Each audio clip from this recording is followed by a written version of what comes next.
सुख करता दुख हरता वार्ता विघ्नाची दुर्वे पुरवे प्रेम कृपा जयाची सर्वांगी सुंदर।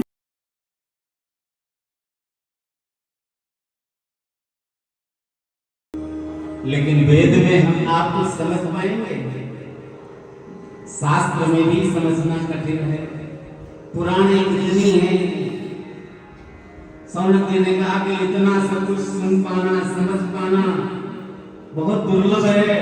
कृपा करके आप समस्त कथाओं का जो सार है, जो निचोड़ है, जो तत्व है, जो रस है, वो हमारे कानों को पिला दीजिए। अज्ञानध्वं कपितवंश कोटि सूर्य समप्रभ सुताख्याहि कथा सारम मम कर्ण रसायन। हे प्यारे सुसी, आप तो करोड़ों सूर्यों की भांति ज्ञानवान है, प्रकाशमान है। आपके अंदर ज्ञान रूपी प्रकाश बहुत भरा हुआ है। उस ज्ञान रूपी प्रकाश से हमारे भीतर जो अज्ञान रूपी अंधकार है उसको दूर करते हुए जो कथाओं का सार है वो हमारे कानों को पिला दीजिए। कब कहीं जा करके ये भागवत प्रारंभ हो, यही भागवत कथा की जो महिमा है उसको कैसे समझा जा सकता है, क्योंकि ये भागवत तो 18,000 श्लोकों में है। 18,000 श्लोकों की व्याख्या शास्त्र में नहीं हो सकती। उतना ज्ञान नहीं है हमारे पास कि 18,000 श्लोकों की व्याख्या हो जाए। तो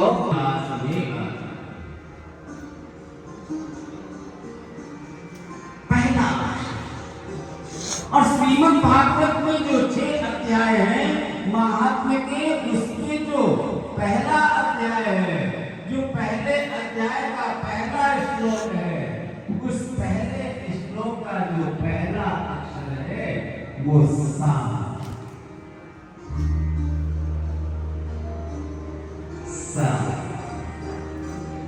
यहीं से भागवत कथा प्रारंभ होती है। सच्चिदानंद रूपा विश्व आनंद है वो इसी में समाहित कर दिया कि कोई भी व्यक्ति संसार में किसी भी प्रकार का यदि कष्ट पा रहा है, कोई भी अपने पूर्वजों को यदि मोक्ष देना चाहता है, कोई भी यदि निर्धन हो गए, जिसके पास धन था लेकिन पूर्वजों की कृपा कम हो गई तो उनको धन का अभाव हो गया, वो भी इसको यदि कभी सुन लेते हैं तो उनके जीवन में बहुत आनंद होता है। भागवत जी के प्रधान देव तो गोविंद ही हैं। भगवान श्री कृष्ण ही इसके प्रधान देवता हैं। इसीलिए भगवान श्री वेदव्यास जी ने पहले श्लोक में हम सबकी ओर से ऐसे सच्चिदानंद रूप भगवान श्री कृष्ण को प्रणाम किया। श्री कृष्णाय वयम नमः। कृष्णाय चतुर्थी विभक्ति है और वयम नमः बहुवचन है। जहां चतुर्थी विभक्ति का समावेश होता है वहां पर बहुवचन का प्रयोग करना ये संकेत देता है कि हम आप सभी लोग अगर भूल भी जाएं कि हम भगवान को प्रणाम करें और न कर पाए, भूल गए भाई, कहीं ध्यान इधर उधर हो गया तो हमको आपको दोष न लग जाए। इसलिए भगवान ने इस रूप में एक जो परमात्मा का रूप है भगवान श्री कृष्ण, उसको प्रणाम किया है। तो अकेले नहीं किया, अकेले इसलिए नहीं किया कि हमको आपको सबको संग में ले लिया कि ये सब नादान बच्चे हमारे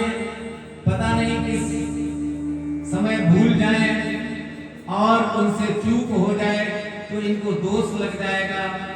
तो जैसे पिता अपने पुत्र को समझाता है कि बेटा बाहर निकलना तो सबसे राम राम करना,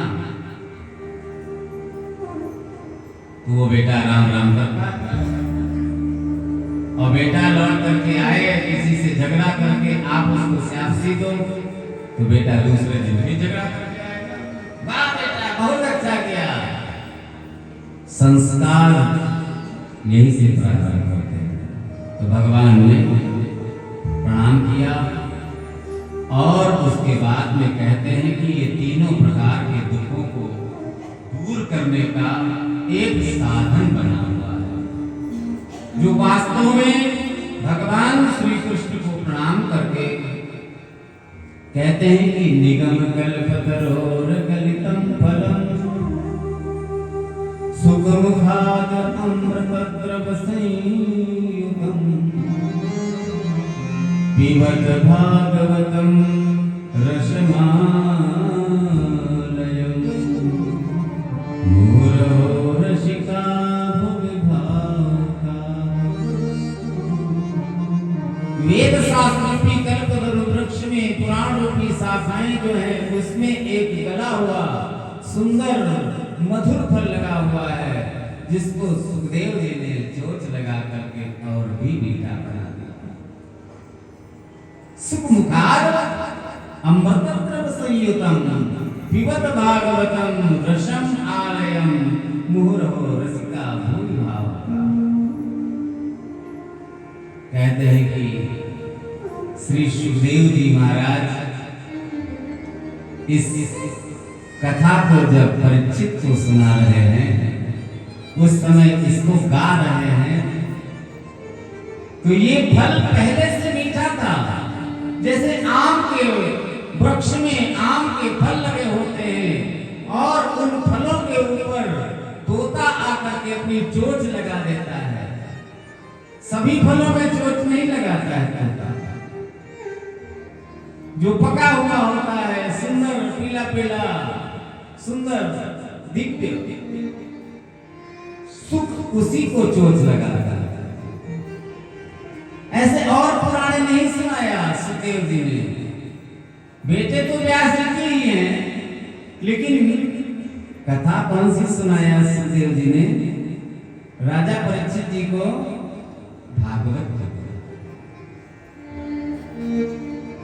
ये भागवत रूपी जो फल है, जो पका हुआ है सुंदर मधुर है, उस मधुर फल को और भी चोंच लगा करके मीठा बनाने के लिए सुखदेव जी ने उसमें चोंच लगा दिया।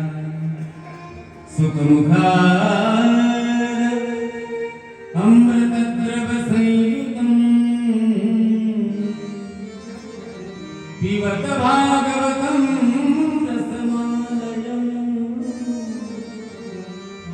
मुहुरहो रसिका भुविभाका।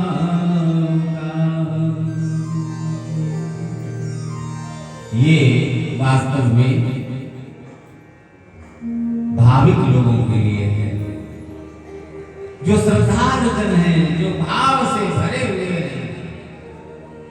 भाव ही है तभी अपने घर मकान को और सारी सब सुविधाओं को छोड़ करके ये उत्तर प्रदेश में एक जंगल सीतापुर जिले में पड़ता है, उस जंगल में आकर के आप लोग बैठे हैं।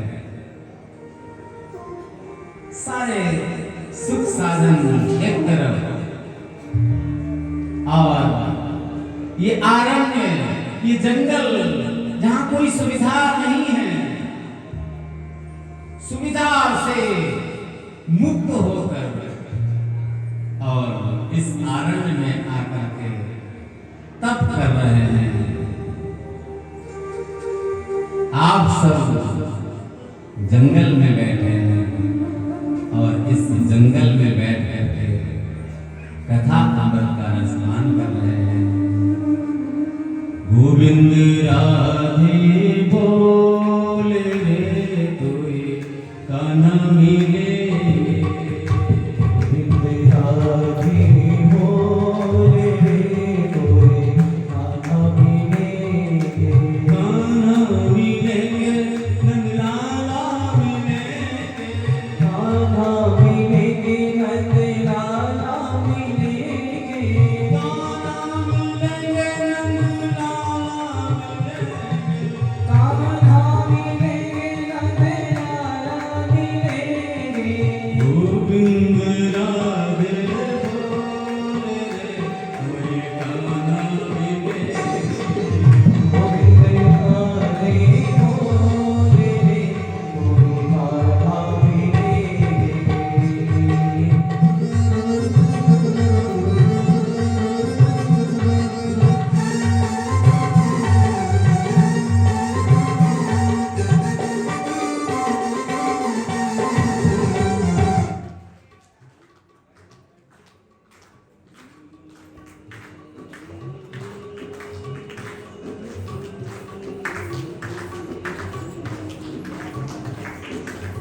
गोपाली राधे राधे राधे गोविंद गोपाली राधे राधे राधे गोविंद गोपाली राधे राधे राधे गोविंद गोपाली राधे राधे राधे राधे गोविंद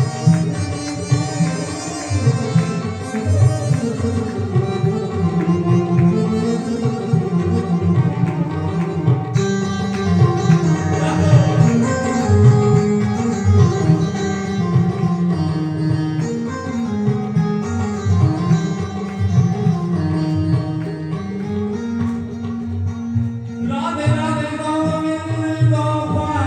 राधे राधे राधे गोविंद गोपाली राधे राधे राधे गोविंद गोपाली राधे राधे राधे गोविंद गोपाली राधे गोपाली राधे नंदलाल राधे गोपाली राधे नंदलाल राधे गोपाली राधे नंदलाल राधे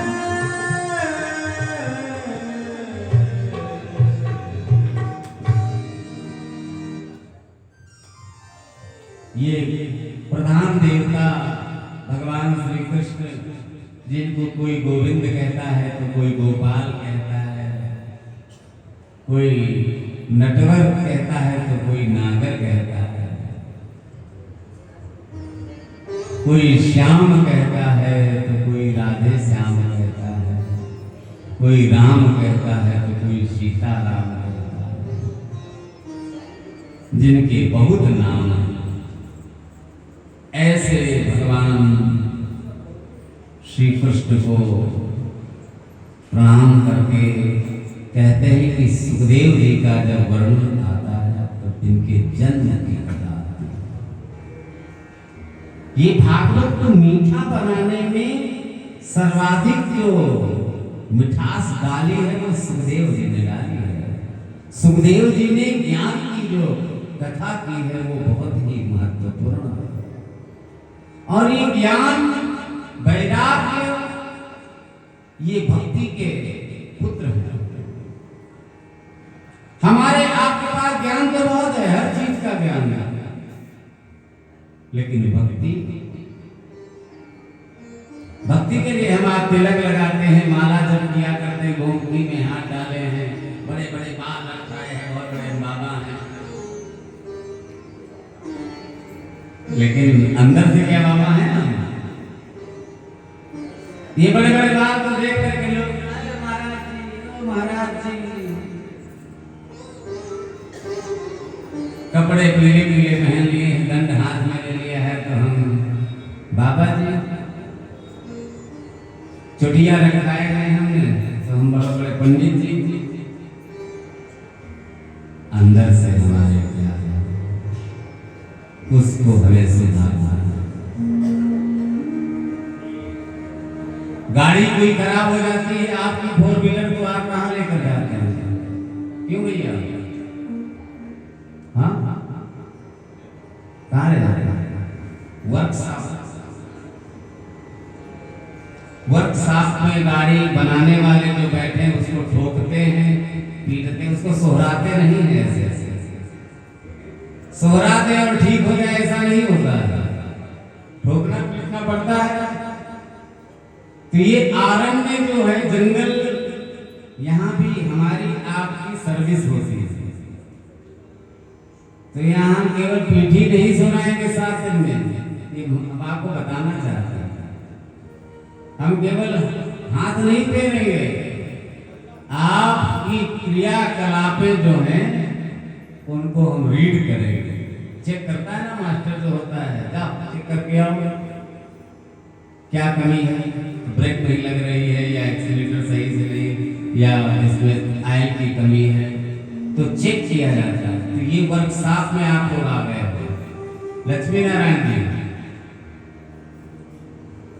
तो वर्कशॉप में कभी कभी होता है कि धीरे से प्रहार होता है, कभी जोर से होता है, कभी टुक टुक टुक टुक धीरे धीरे,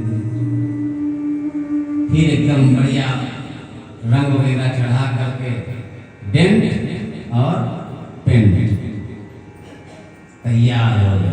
जब बढ़िया बन गई चाबी दिया और आपने स्टार्ट किया, चले गए। फिर कभी कोई कमी हुई तो फिर आप वर्कशॉप में गए।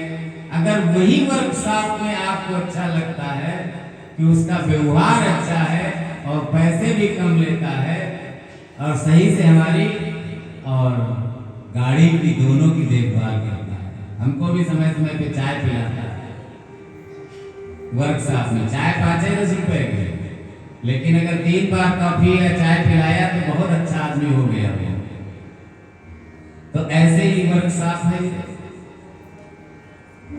आपको अपनी गाड़ी ठीक करानी है, ठीक रखनी है, तो आपको बार बार चेक कराना पड़ेगा, भले कमी हो या ना हो, किसी न किसी मिस्त्री को दिखाना पड़ेगा। ये वो स्थल है जहां पर गाड़ियां बनती हैं।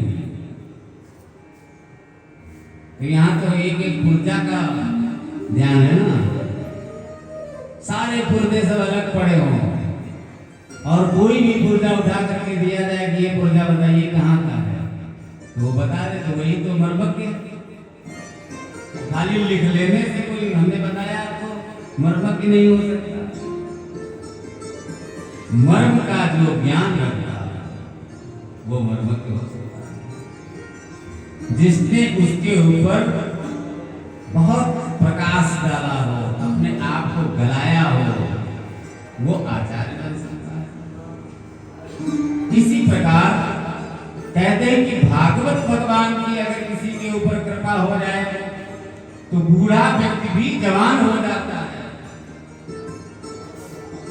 भागवत जी में ऐसी भी कथा आती है कि एक बार ये भक्ति माता जो है सब जगह पर भ्रमण करते हुए जा रही थी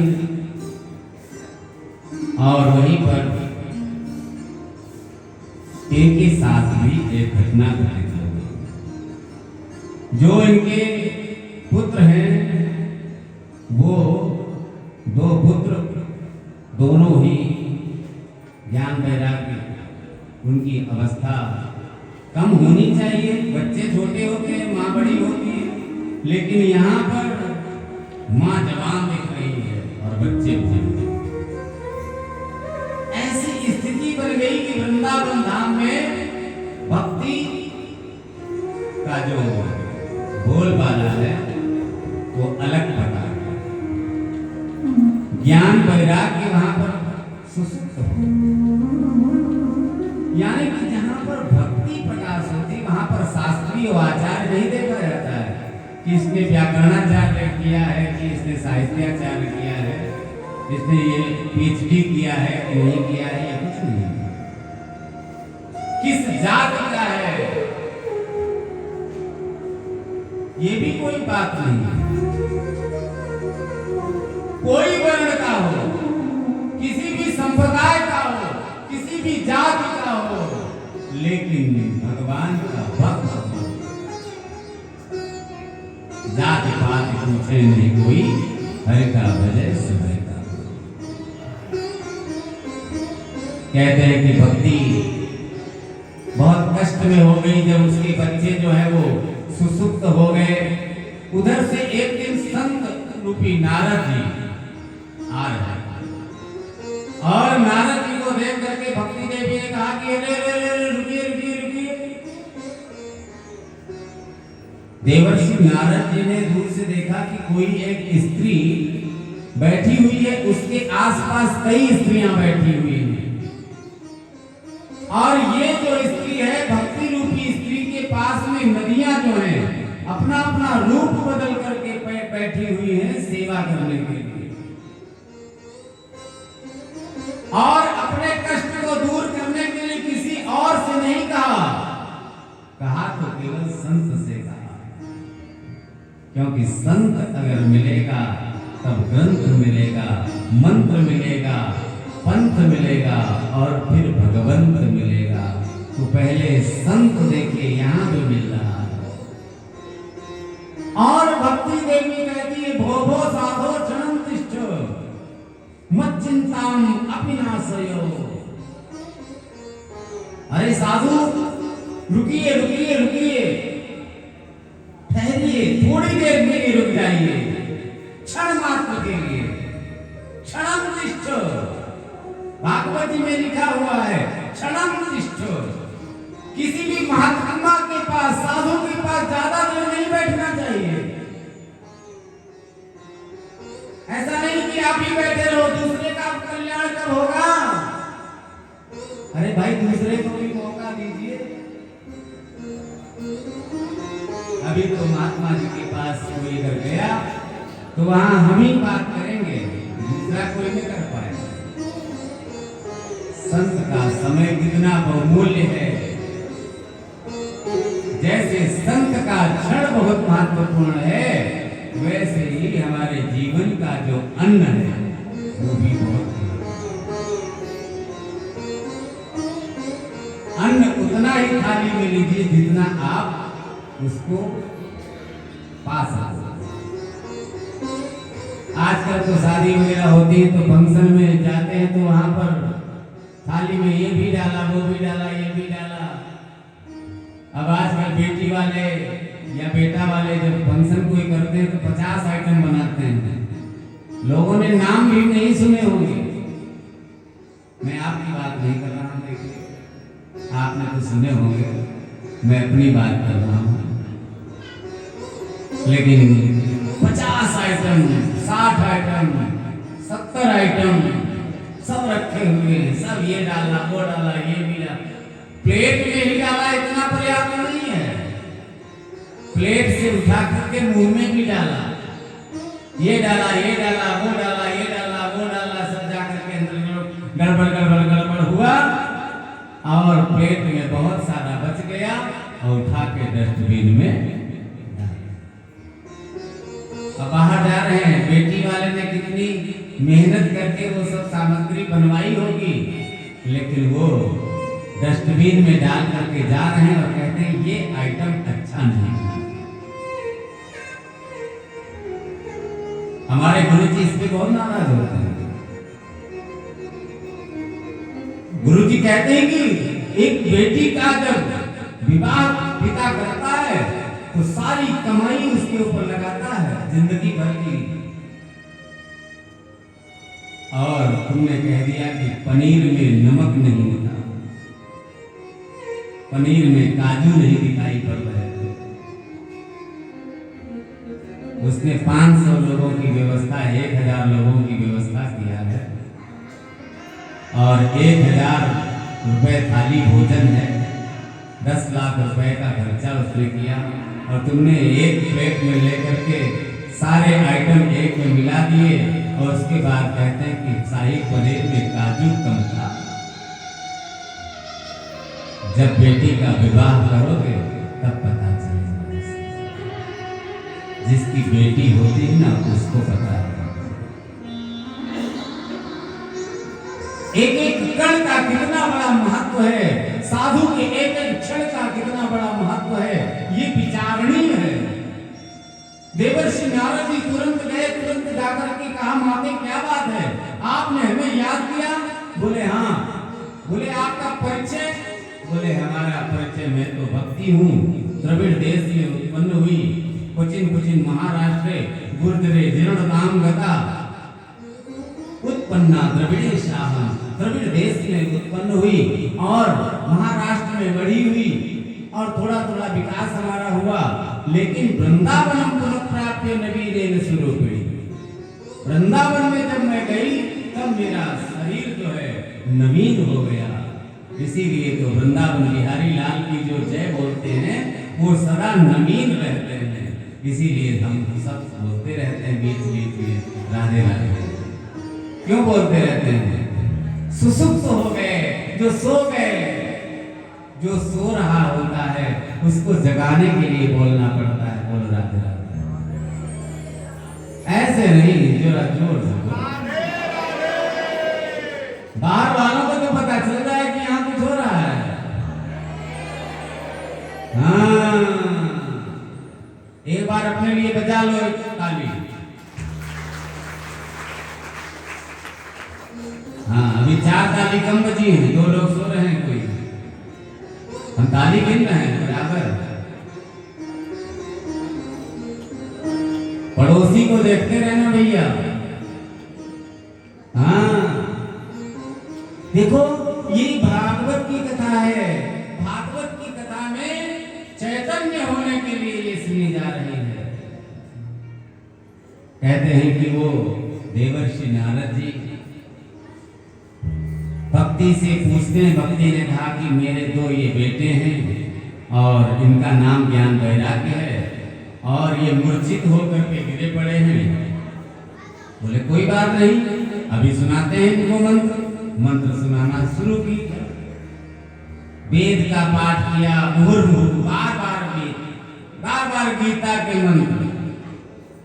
अब हम लोग जैसे किसी की भूख डालते हैं ना, महाराज जी भूख डाल देंगे तो हम लोग मंत्र बोलते हैं, अमुक अमुक अमुक अमुक मंत्र, इस काम के लिए ये मंत्र। अब ऐसा नहीं कि आप लोग मेरे पास आ जाना कि महाराज जी भूख डाल दो, मैं तो बता रहा हूँ, नहीं तो सुबह पता चलेगा यही सब खड़े लाइन लगाए। नहीं, ये बात आचार्यों के पास बहुत शक्तियां होती हैं और बहुत शक्तियां ऐसी होती हैं जिनका प्रयोग नहीं किया जाता। प्रयोग करके सब शिक्षा ग्रहण की जाती है, लेकिन कहीं दुरुपयोग न हो इसलिए उनको बांध के रखा जाता है। मंत्र तो एक से बढ़कर एक है। जिंदा आदमी को मारा जा सकता है, मरा हुआ व्यक्ति को भी जीवित किया जा सकता है, ऐसे से मंत्र। मृत संजीवनी आदि है, मारण मंत्र है, दोनों का समावेश है। लेकिन ये थोड़ा मतलब कि जब तो यही बैठे बैठे और तुम्हारी सिद्धि है, काम ही नहीं आएगी, तुरंत प्रयोग निष्फल हो जाएगा। तो भगवान के पार्षद देवर्षि नारद जी ने कहा कि इसमें कौन सी बड़ी बात है, हम मंत्र बोलते हैं। मंत्र बोले, खूब पढ़े, लेकिन वो ज्ञान वैराग्य को धरते थे और फिर गिर पड़ते थे। बाद में याद आया, अब क्या करें, चलो चलते हैं नारायण के पास, ये मंत्र क्यों काम नहीं कर रहे हैं। अभी तक तो मंत्र काम करते थे, अब क्या हो गया। बोले कि चलो चलते हैं। देवर्षि नारद जी ने भक्ति देवी को ढाढ़स बनाया कि आप चिंता मत करो, मैं ऐसा प्रचार करूंगा आपका कि घर घर में आपकी पूजा हो। देखो देवर्षि नारद जी ने आज भक्ति की पूजा सब जगह करा दी। आपके घर में होती पूजा, तभी तो आप यहाँ जगह जगह पे कोई 1 महीने के लिए आया है, कार्तिक महीना पूरा यहाँ रह रहा है। बोलो जय श्री कृष्ण। उड़ीसा से आई हो आप, कितने दिन के लिए? 1 महीने के लिए। हाँ, ये 2 लोग देखो बैठे, ये उड़ीसा से आए हैं, 1 महीने से यहाँ पर अपना हर साल व्यतीत करने का जीवन निर्धारित किया है कि जीवन का 1 महीना नए मिसाल। अब कोई करलान के गद्दे पे नहीं सोते हैं, एक भी गद्दा हो तो बताइए, है साधारण सी व्यवस्था, धर्मशाला, गेस्ट हाउस सब रहते हैं 1 महीने के लिए। ऐसे ही कोई 7 दिन के लिए, कोई 8 दिन के लिए, कोई 10 दिन के लिए यहाँ तपस्या के लिए आता है। आज क्या हुआ, भक्ति ज्ञान वैराग्य के कल्याण के लिए देवर्षि नारद जी चल पड़े, नारायण के पास जा रहे थे।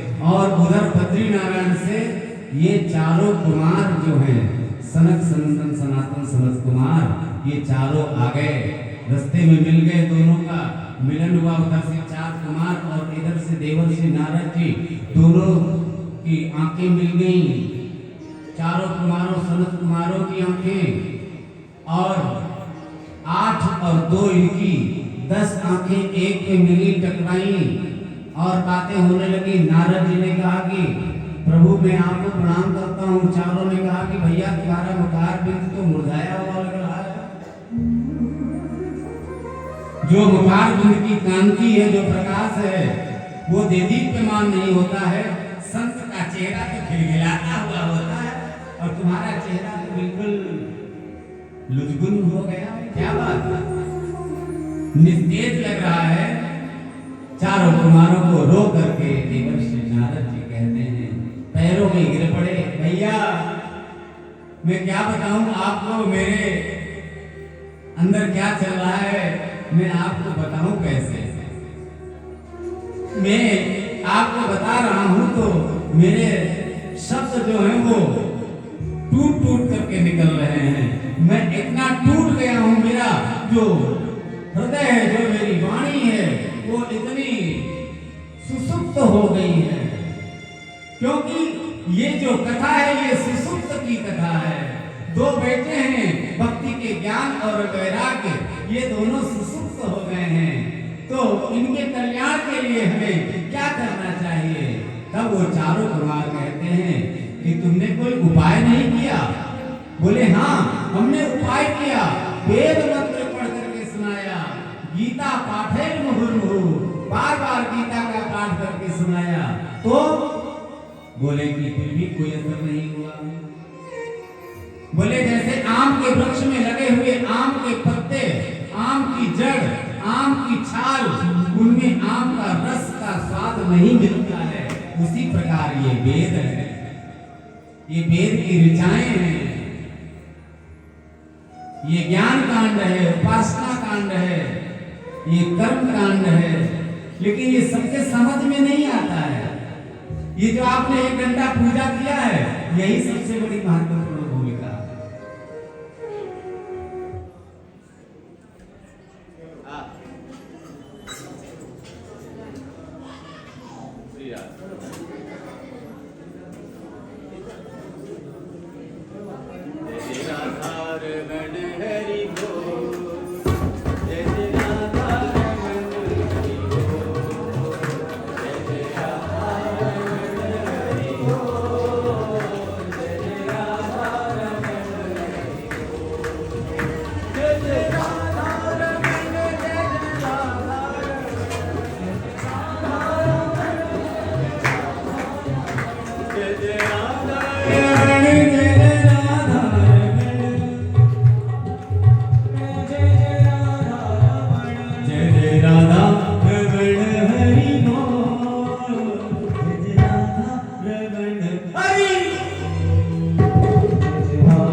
देवर्षि नारद जी को चारों कुमारों ने कहा कि जैसे आम का रस जो है आम के फल में होता है आम की जड़ में ही वो रस, जैसे घी जो है दूध में, लेकिन दूध में बत्ती लगाने से माचिस जलाओ और कह दो बत्ती जल जाए तो जलेगी क्या? बोलो ना, नहीं जलेगी। और वही दूध को गर्म किया जाए और फिर मक्खन और फिर घी बना करके और फिर उसमें रुई की बत्ती डाली जाए, फिर माचिस जलाई जाए। तो जैसे आप सुबह सुबह जलाती हो नदी पे तो फट से जल जाती है, वैसे ही जल जाएगी। अब आप सब लोग तो प्रतिदिन बत्ती जलाते हो, लेकिन दूध में वो बत्ती नहीं है।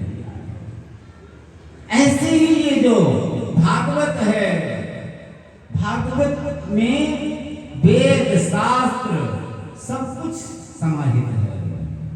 चारों कुमारों ने कहा कि भागवत की कथा सुनाओ, और भागवत की कथा सुनने से उनका जीवन सुमधुर हो जाएगा।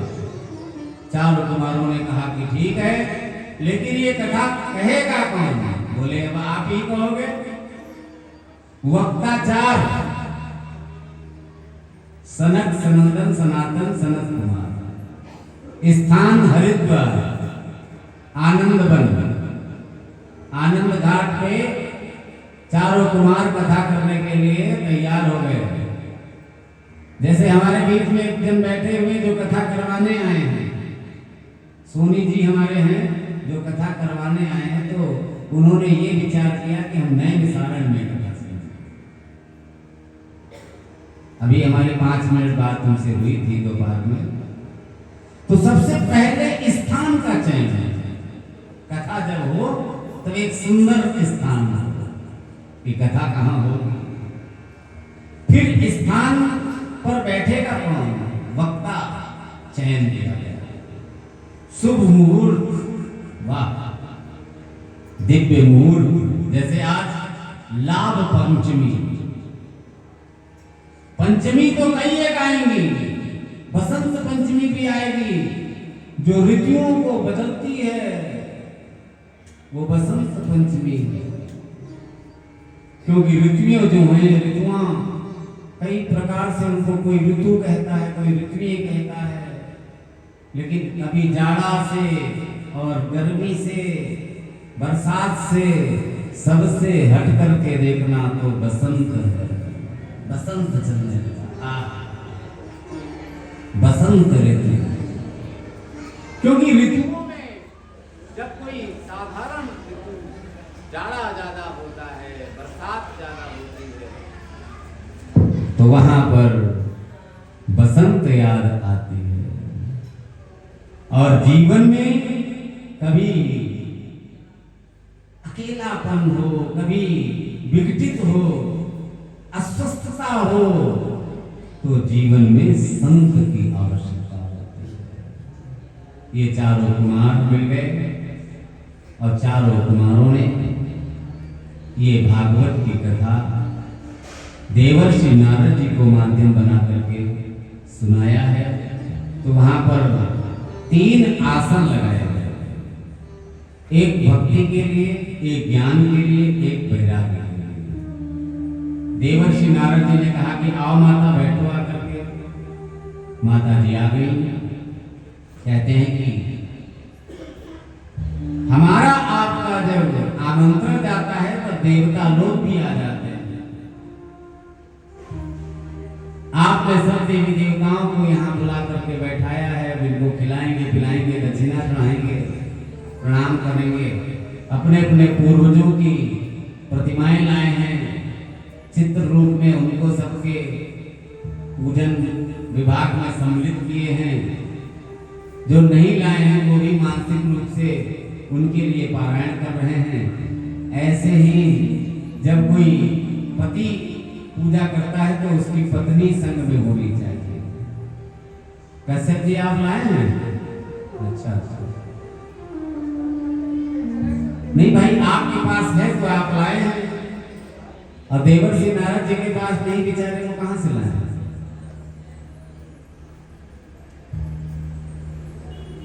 हाँ भाई, देवर्षि नारद जी के पास है नहीं तो कहां से लाए?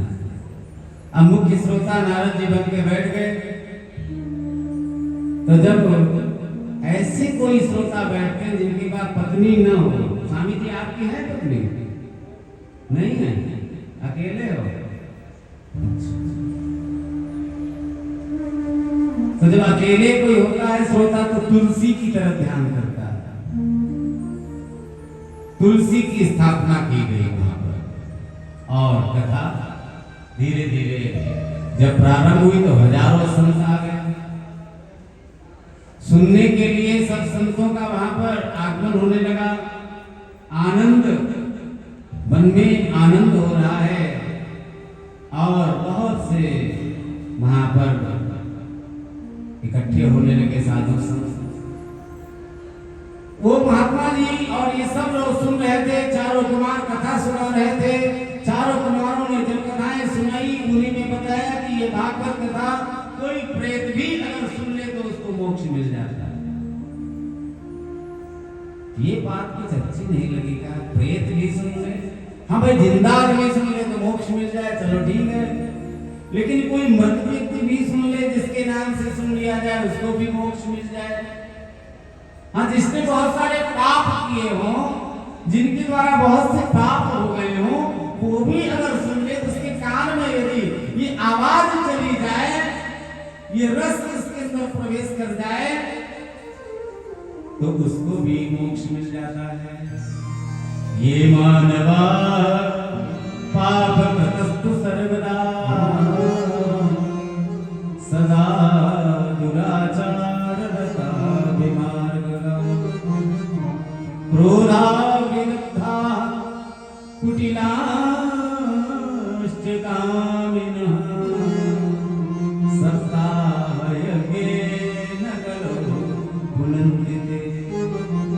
जिस मनुष्य ने कभी भी सत्कर्म न किया हो, जिसकी दुराचारियों की संगत हो गई हो, ऐसे भी यदि कभी दुर्जन जन भी भागवत कथा सुन ले तो उनको बहुत सा लाभ मिल जाता है। ऐसे ही कहते हैं कि देवर्षि नारद जी को ये कथा सुना रहे हैं, तब उन्होंने बताया कि एक ब्राह्मण देवता थे आत्मदेव जी, और इनके यहाँ भी एक जो पत्नी है वो धुंधली, बहुत ही दुराचारी, लेकिन उसको संतान नहीं थी। घर में खाने की कोई कमी नहीं थी, व्यवस्थाएं सब थी, लेकिन वो पंडित जी को कोई संतान नहीं थी। इतना दुखी रहते थे इस बात को लेकर के कि उनके घर से कोई भिक्षा लेने तक नहीं आता। तब तक उनको दुख नहीं लगा, लेकिन जब कोई भिक्षा भी लेने दरवाजे पर आए, और गाय भी जो उनके घर में थी वो भी बांझ थी, कहते गाय को भी कोई बछड़ा बछिया नहीं था। एक दिन जंगल में चले गए कि अब हम मर जाएंगे।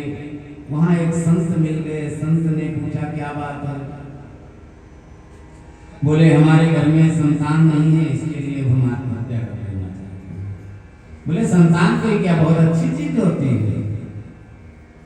संतान अगर अच्छी निकल जाए तब तो बहुत अच्छी बात है, और संतान होकर के दुखदाई संतान हो जाए तब बाद में कहोगे हाय दादा क्या किया, खोपड़ी पीटोगे। कई एक बातें उदाहरण में दी, लेकिन वो नहीं माना, जिद कर दिया। महात्मा जी ज्ञानी है, देखो महात्मा बहुत ज्ञानी होते हैं। महात्मा केवल हाथ भी नहीं देखते हैं, हाथ की कुंडलियां, ये रेखाएं जो हैं यही नहीं पढ़ते हैं।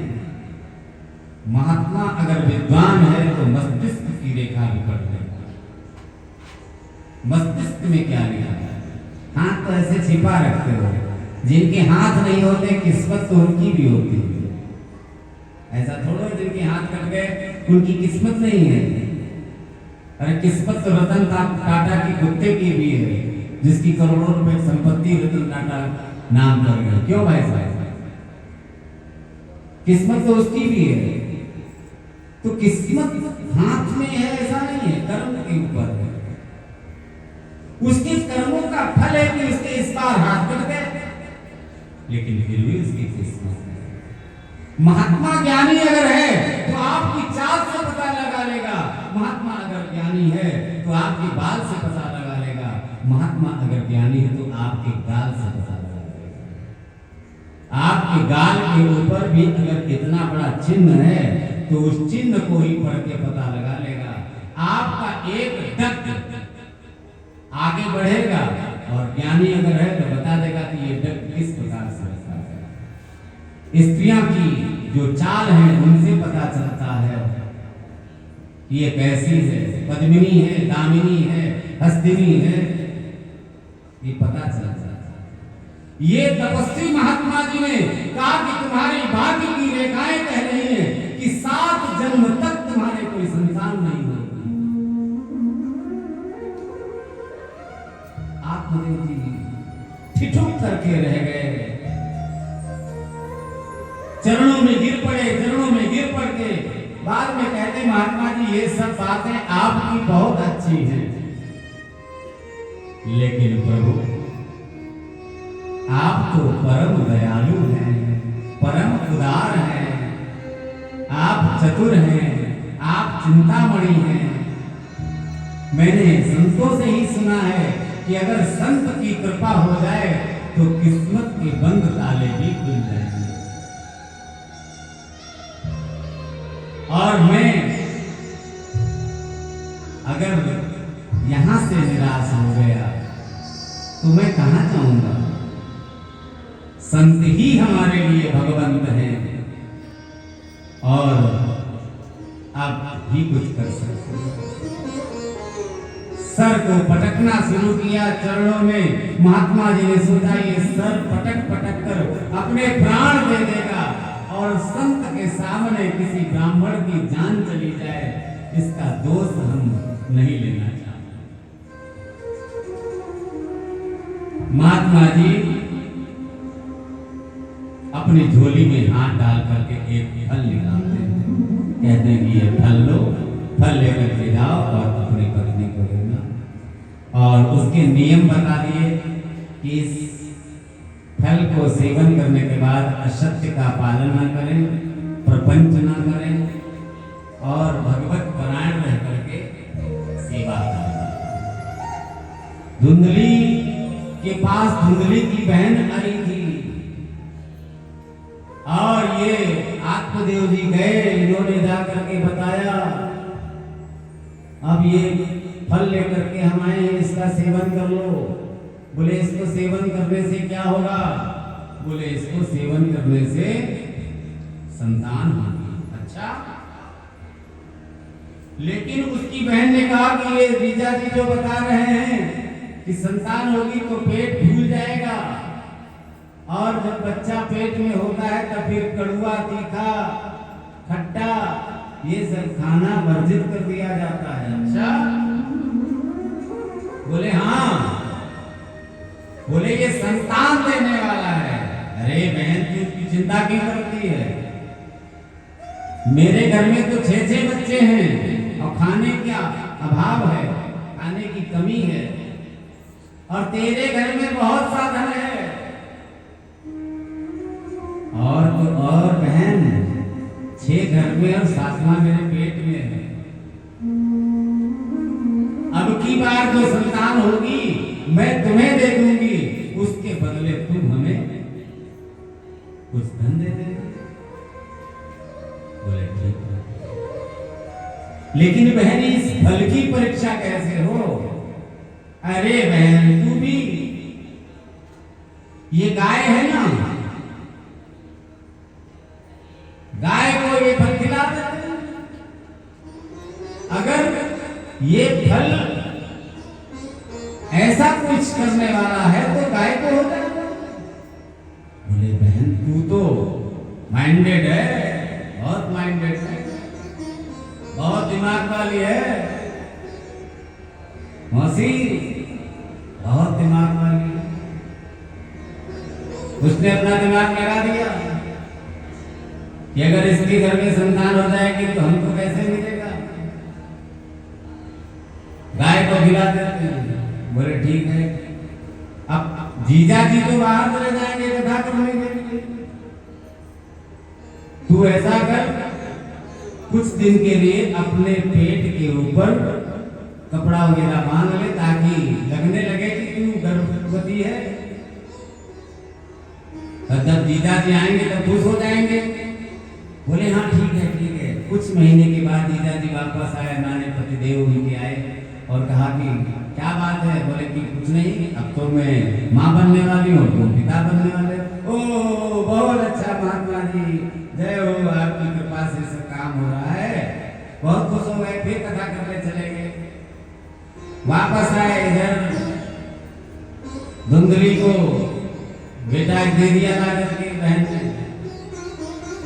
आए पूछे कि क्या हुआ। बोले बेटा हुआ। बोले लाओ इसका नामकरण करें। बोले अच्छा, 9 महीने पेट में रखा हमने, नामकरण करेंगे आप? बिल्कुल नहीं, इसका नामकरण हम करेंगे और मेरे पुत्र का नाम धुंधकारी होगा। कहते हैं उसका नाम धुंधकारी रख दिया। अब ये धुंधकारी महाकवि हुआ। 4 महीने का बच्चा इतना उत्पाती, कुछ कहने को नहीं, इतना उद्दंड प्रकृति का हो गया। छोटे पर से ही खिलवाड़ खिलवाड़ में ये तोड़ना ये तोड़ना ये तोड़ना करते करते, और उधर गाय माता ने भी एक सुंदर बछड़े को जन्म दिया। लेकिन ये बछड़ा कोई साधारण बछड़ा नहीं है। बड़ा ही सुंदर एक बालक को जन्म दिया, और इस बालक के जो कान हैं वो कान ही केवल गाय के समान है। इसलिए उस बालक का नाम क्या रखा गया मुझे तो नहीं पता है, आपको बताना पड़ेगा। हाँ, कौन बताएगा? गो कर्ण। गो माने इंद्रियां और गो माने ज्ञान। कान ये संसार के प्रपंच में जो पड़े रहते हैं, ये कान केवल बिल के समान है जिसमें सांप रहते हैं। और यही कान अगर भगवत चर्चा को सुनने में काम आए तो ये गाय के समान है। लेकिन गोकर्ण ज्ञान की बात करता था और धुंधकारी अज्ञानता पूर्ण अपने माता पिता को बहुत कष्ट देता। यहाँ पर एक बात मैं बोलना चाहता हूँ। हमारे गुरु जी कहते हैं कि ये कथा के माध्यम से कोई गोकर्ण और धुंधकारी की कथा केवल समझता है तो इसका पूर्ण ज्ञान नहीं है। वास्तव में जो पुत्र है धुंधकारी, वो अपने पिता को पिता नहीं कहता है, और जो गाय से जन्मा हुआ बालक है ये अपने पिता को बहुत सुंदर आत्मदेव जी को पिताजी कहते हैं। एक दिन की बात है, पिताजी रोते रोते बिलखते हुए अपने पुत्र के पास पहुंचे। गोकर्ण जी महाराज ने कहा, पिताजी क्या बात है, आप रुदन क्यों कर रहे हैं? आपका कर्ण जो है ये क्या पूछना चाहता है? आपके कान क्या जानना चाहते हैं? हमें बताइए। आपके मुखारबिंद से अमृतमयी वाणी जो निकलती है वो आज नहीं निकल रही है। आप किस बात से चिंतित हैं? हमें तो बताइए। गोकर्ण जी महाराज की बार बार पूछने पर पिताजी ने कहा कि तुम्हारा जो भाई है उसने मां को बहुत पीटा। घर में जो संपत्ति है वो भी ले लेता है, जुआ खेलता है, शराब पीता है, वेश्याओं के पास जाता है और अपव्यय करता है।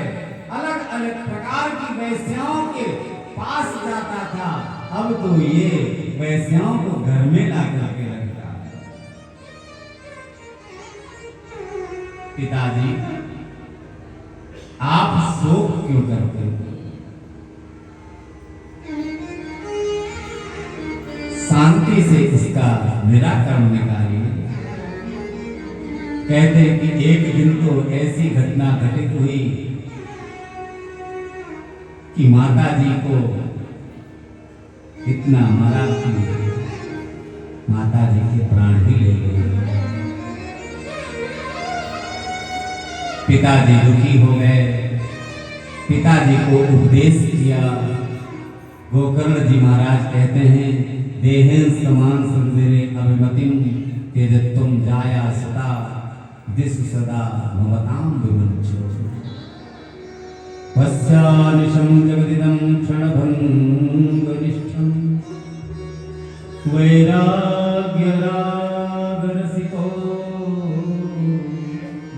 भवभक्तिनिष्ठा।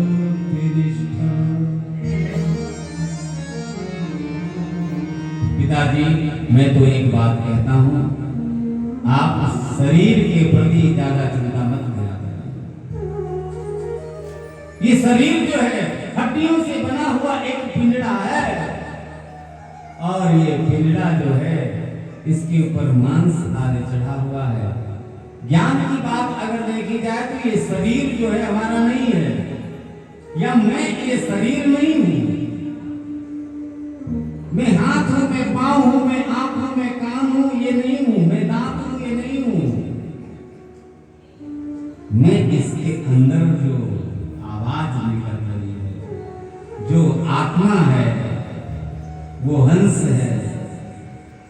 वो हंस जिस समय निकल जाएगा भैया, उस दिन ये शरीर काम नहीं आएगा। पिताजी को उपदेश किया, बड़ा सुंदर भाव प्रस्तुत किया। कहते हैं कि पिताजी से कहा, पिताजी आप ये शरीर के प्रति जो मोह रख रहे हो कि ये मेरा बेटा और ये मेरी पत्नी और ये मेरा खजाना, ये सब नहीं है। विचार करिए, ये शरीर, ये पत्नी, ये बच्चे, ये हमारे हैं, ऐसा नहीं है। हमारा तो केवल गोविंद है, हमारा संबंध तो केवल आत्मा से है। ये बात घर में, अपने जीवन के घर में उतारनी, और मन ही बंधन मुक्ति का कारण है। मन विषयों के प्रति आसक्त है तो हम बंधे देंगे, और मन विषयों में अनासक्त हो गया तो हमारी मुक्ति हो गई। कहते हैं कि आत्मदेव जी का मन जो है प्रमुदित हो गया, और रात्रि में ही घर छोड़ करके वन में चले गए। और आत्मदेव जी को जो ज्ञान दिया, ये एक उपदेश का संकेत था। वास्तव में आत्मदेव जी को दसम स्कंद का पाठ करने के लिए निर्देश दिया है। दसम स्कंद पाठ, दसम स्कंद में 90 अध्याय है। 90 अध्याय में पहले अध्याय का जो पहला श्लोक है, उस पहले श्लोक का जो पहला अक्षर है वही का है, का। और 90 अध्याय का जो अंतिम अध्याय का अंतिम श्लोक का अंतिम अक्षर है वही था है। अर्थात नवम स्कंद तक जो है ये वर्णमाला है। यहाँ कई स्कूल में शिक्षा देने वाले भी बैठे हैं, जो पहले पढ़ाते हैं या हम आप पढ़ते हैं तो छोटा आ, बड़ा आ, छोटी ई और बड़ी ई, इसको वर्णमाला कहते हैं। और का, खा, गा जब पढ़ते हो उसको क्या कहते हैं, बताओ ना? व्यंजन। व्यंजन। तो वर्णमाला और व्यंजन का समावेश नवम स्कंद तक वर्णमाला का हमें आपको ज्ञान कराता है। उसके बाद जो स्वार है वो दसम स्कंद में है। इसलिए गोकर्ण जी महाराज ने कहा अपने पिता से कि दसम स्कंद पाठ। पिताजी चले गए घर में। अब गोकर्ण जी भी रहकर क्या करेंगे, इसलिए वो भी चले गए। और अब जब घर में माता पिता भाई नहीं होता है, तब जो पुत्र होता है वो पहले से नालायक हो तो और नालायक बन जाता है। पहले से ही उसकी बुद्धि कुबुद्धि हो चुकी थी, अब तो और बिगड़ गई, 5 वैश्याओं को घर में लाके रखने लगा। पिताजी है नहीं, भाई जंगल में चला गया तपस्या करने के लिए, तीर्थ यात्रा करने के लिए। कहते हैं कि इधर वैश्याएं जो है उसको, वैश्याओं को तो केवल पैसा चाहिए, जब तक पुरुष के पास पैसा है तब तक वैश्याएं हैं, और जब पैसा नहीं तो वैश्याएं भी भगा देंगे। अब क्या हुआ, ये वैश्या लोग मंत्रणा करती हैं कि ये तो धन जो है वो खत्म हो गया, अब इसको भेजा जाए। चोरी करने के लिए जाने लगा ये आत्मदेव जी का पुत्र। धुंधकारी इधर उधर जाए, चोरी करे तो बदनामी हो। और एक दिन राजा के घर से चोरी करके ले आया, वैश्याओं ने उसको भी मार दिया और जमीन में गाड़ दिया। कहते हैं कि वही एक प्रेत बन गया। और जब पता चला, गोकर्ण जी महाराज ने उसके निमित्त दया श्राद्ध किया, लेकिन उसको मुक्ति नहीं मिली। कहते हैं कि एक दिन की बात है,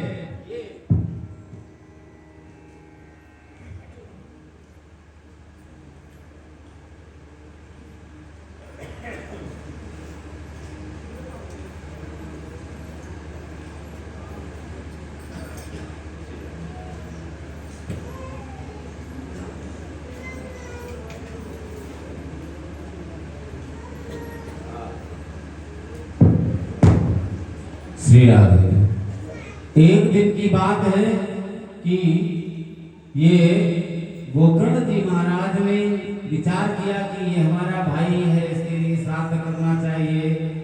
मरण हो गया है, मरण के बाद श्राद्ध आदि किए जाते हैं। श्राद्ध कर्म तो किया, लेकिन उसको मुक्ति नहीं मिली।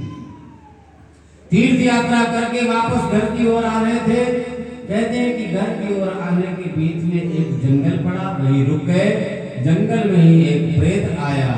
प्रेत आकर के उससे मिलता है, अपने भाई से कहता है कि मैं तुम्हारा भाई हूँ। अच्छा, तुम हमारे भाई हो? तो अगर भाई हो तो भाई तो हमारा मर गया। बोले मैं वही तो हूँ। बोले कि वो? बोले हाँ। अरे ऐसा नहीं, मैंने तो श्राद्ध किया था, विधान से सब पूजा पाठ किया था, फिर भी तुम प्रेत हो गए हो। अरे भैया, साधारण जीव अगर कोई मर जाए तो उसके लिए दया श्राद्ध वगैरह किए जाते हैं, लेकिन मैंने तो इतने दुराचार किए हैं, इतने पापाचार किए हैं कि सैकड़ों बार दया श्राद्ध करो, फिर भी हमारी मुक्ति में संशय है। अच्छा ठीक है, रात बीती, सुबह हुआ। सुबह में ब्राह्मण देवता पूजा पाठ करने के बाद सूर्य नारायण को अर्घ देते हैं। और तारकेश्वर जी महाराज है कि नहीं, सूर्य नारायण को जल देते हैं। और जब सूर्य नारायण को अर्घ दिया जाता है तब ऐसे अर्घ देते हैं। और अर्घ देने के समय इतना बल होता है उस ब्राह्मण के पास कि अगर कोई भी काम हो तो तुरंत हो जाए। गोकर्ण जी ने कहा कि अच्छा, आपसे मेरी प्रार्थना है कि हमारे भाई की मुक्ति का कोई साधन बता दीजिए। सूर्य नारायण ने कहा इसमें क्या है। सूर्य नारायण जी कहते हैं कि तुम ऐसा करो कि बढ़िया सुंदर श्रीमद् भागवत जी की कथा सुनाओ, सप्ताह का वाचन करो। बोले अच्छा, श्रीमद् भागवतान मुक्ति सप्ताह वाचनम कुरु, ऐसा सूर्य नारायण ने आज्ञा दे दिया। अब ये भागवत की कथा का प्रबंध किया जाए। तो जंगल में प्रबंध किया गया और जैसा कि सूर्य नारायण ने कहा था वैसा ही वहां पर प्रबंध किया गया। लेकिन आप सबके बैठने के लिए तो कुछ गद्दे हैं, कुछ कुर्सियां हैं, कुछ सोफा हैं, लेकिन जो प्रेत है वो कहाँ बैठे? कहते बांस का वो बाग था, बांस काटे जा चुके थे, कोई एक बांस रह गया जो नहीं कटा, उस बांस के ऊपर ही वो प्रेत बैठ गया। बांस में 7 गांठियां थी और हर दिन की कथा के समापन के समय एक गांठ उसमें से टूटती थी। टूटते टूटते पहले दिन, दूसरे दिन, तीसरे दिन, ऐसे ऐसे करके 7वें दिन 7 गांठें खुल गई। 7 गांठें खुल गई। कहते हैं कि उसमें से एक दिव्य स्वरूप निकला और गुरुकर्ण जी के सामने हाथ जोड़ करके कहता है, भैया आपने बहुत बड़ी कृपा किया, हमारे जीवन की मुक्ति हो गई, भक्ति देवी प्रकट हो गई, ज्ञान वैराग्य दोनों का बुढ़ापा भी दूर हुआ। कहते हैं कि भक्ति देवी के कष्ट को दूर करने के लिए सनत कुमार कथा सुना रहे हैं।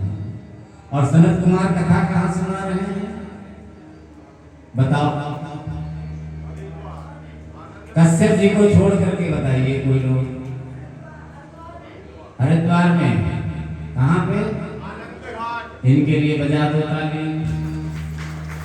भक्ति और ज्ञान वैराग्य कहाँ है? भक्ति ज्ञान वैराग्य कहाँ है? वृंदावन और हरिद्वार की दूरी कितनी है? 250। और कोई बताएगा?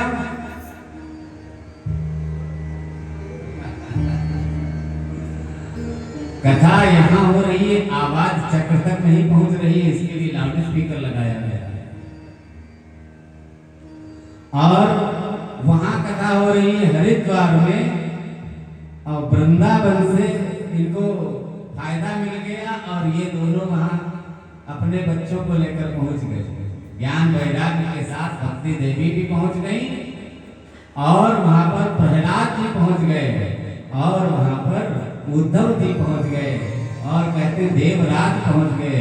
मृदंग बजने लगा और सब लोग जय जयकार करने लगे और कहते हैं कि वहां पर नृत्य होने लगा। प्रहलाद ताली तरल गति दया जो तब कांस्यधारी बीनाधारी सुररसी स्वर कुशल दया भाग करता अर्जुनो अभू इंद्रो वारी मृदंगं जय जय सुकरा कीर्तने ते कुमारा यत्रा में भागवता सरसर तनया व्यासपुत्रो बभूव। जय जय जय राधे राधे राधे जय राधे जय राधे राधे जय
सुंदर भगवान की कृपा से दिव्य दर्शन हुआ। कहते हैं कि महात्म्य में गोकर्ण धुंधकारी की कथा, आत्मदेव जी की कथा, भक्ति ज्ञान वैराग्य का मोक्ष, जीवन का अति आनंद समय जो है वो होता है जो भगवान के सन्मुख बीते। आनंद का विषय वो होता है जो परिवार के साथ बीते, और कष्ट का समय वो होता है जो बिना परिवार और भगवान के बीते। जो रात प्रभु के चिंतन के बिना निकल जाए वही तो गुजरात है। चिंतन और मनन, ये बांस की कथा केवल ऐसा नहीं है कि बांस एक था, उसके ऊपर एक प्रेत बैठा था, उसमें 7 गांठें थी। ये केवल कथा सुन लिया, पंडित जी को दक्षिणा दे दिया, बहुत अच्छे, वाह पंडित जी कथा में तो सो रहे हैं, कथा उनके अंदर जा नहीं रही है। पंडित जी को 11,000 रुपया दे दिया, पंडित जी खुश हो गए, जैसे बस पंडित जी को तो 11,000 मिल गए, तुम सो जाए कमरे में टेलीविजन देखो जाके। आपका कल्याण कैसे होगा ये विचार आपको करना पड़ेगा। हमारे पास तो 3 घंटे 4 घंटे बैठोगे आप सब। अब कल से नियम लागू होंगे, आज तो पहला दिन था, बहुत देर हो गई। आज सुबह से ही देर पे देर, देर पे देर, देर पे देर और होती चली गई। जो कार्य 8 बजे होना था वो 11 बजे हुआ। अभिषेक होता है 8 से 9, लेकिन हुआ 11 से 12। जल्दी जल्दी सो